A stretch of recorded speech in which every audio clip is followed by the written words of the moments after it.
Welcome. In front of me is ACER TravelMate P2, and in this video I will show you how to check the graphics card on your laptop.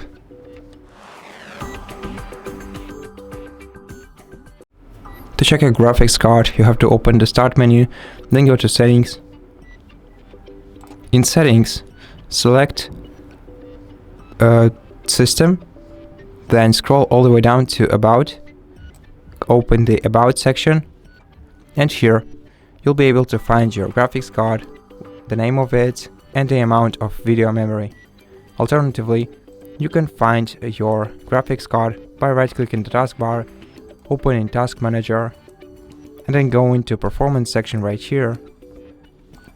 After that, click the GPU tab, and here you'll also find the name of your graphics card and the specifications of it right here. And that's it. Thank you for watching this video. If you liked it, consider subscribing to our channel, leave us a like and a comment below, and I'll see you in the next one.